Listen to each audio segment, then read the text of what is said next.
Today's topic is on progressive overload. Let's go over some of the key terms. Progressive overload is the gradual increase of stress placed upon the body.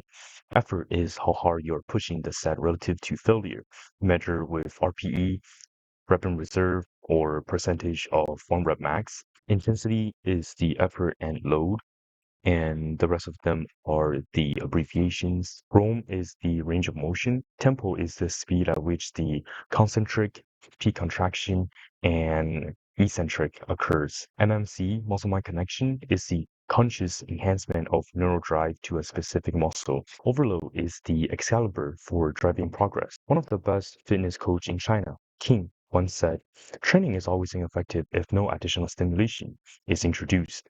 We need to understand 3 things about progressive overload. First, training adaptation arises only when the training load is above the habitual level, meaning there is a minimum intensity when it comes to training and you need to train harder compared to last time. Second, training adaptation cannot arise when stimulation exceeds the upper threshold of the body's adaptive response. Third, adaptation is gradual. It leads to growth and improvement over a long period of time. Some of the general methods to induce progressive overload are increasing the training load, and we can manipulate the intensity or the volume. Second, we can improve the technique. When we improve our muscle mind connection, we're basically just saying that we are enhancing our feeling of the muscle in our head, and we can imagine that 3D movement of our body. When it comes to improving our form, we're specifically focusing on the range of motion and the optimal position. Improving our tempo means that we are improving the peak contraction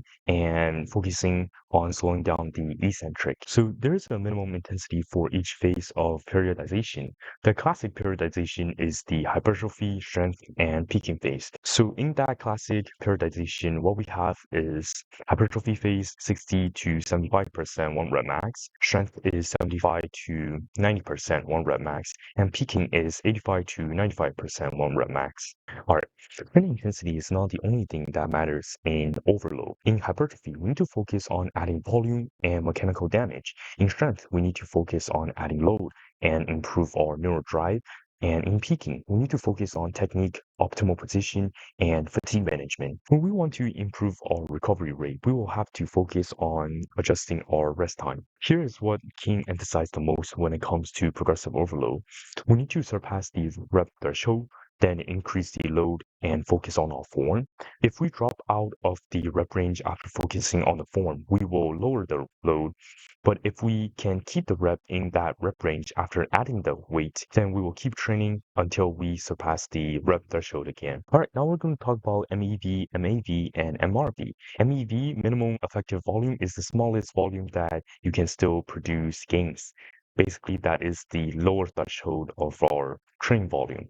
And MAV is the sweet spot where adaptation peak before recovery limits are reached. MRV is the upper ceiling of the productive training volume. Some factors that influence MRV and fatigue are gender. Female recover better biologically, meaning that they have higher MRV.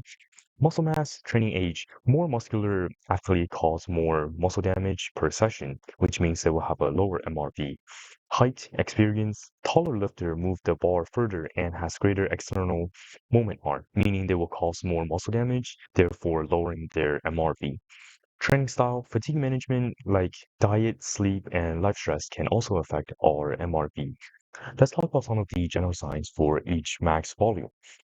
If performance is improving, we are in MAV. If only acute fatigue like normal soreness, we are in MAV. Performance is stalling or regressing, we are either below the MEV or above the MRV. If persistent soreness, poor sleep, declining motivation for lifting or eating, we are above the MRV. And none of the maximum volume is static, meaning that they can vary by genetic, training age, and fatigue management, and MRV is going to increase as we continue to train. Confounding variable like poor fatigue management can lead to reduced MRV temporarily. MRV is calculated through trials and error. Set progression algorithm is one of the best methods to estimate our MRV. We will have 2 scales, one on soreness and the other on performance. Take a screenshot of this. Now we will match the number with the right training volume dose. So after you detect that you have reached your MRV, what you can do is one of the two above. So when only one of your, let's say, push, pull, or leg session hit MRV, then you can finish that current session and then do a light session. Then you can finish that current session and follow by a light session the next workout. So you can train with midpoint volume between the start of the block volume and the MRV volume after that light section. And if two or more of your push-pull leg session hit MRV on the same week, then you can finish the current session and do a full deload week right after. Afterwards, you will start a new mesocycle at MEV. Obviously, you are the pilot in your program. You decide what is the best decision for you, and the slides showing above are just some of the recommendation and examples. Thank you for watching. Next video, we're going to talk about SRA and supercompensation. Make sure to hit the subscribe button, like the video, and I will see you next time.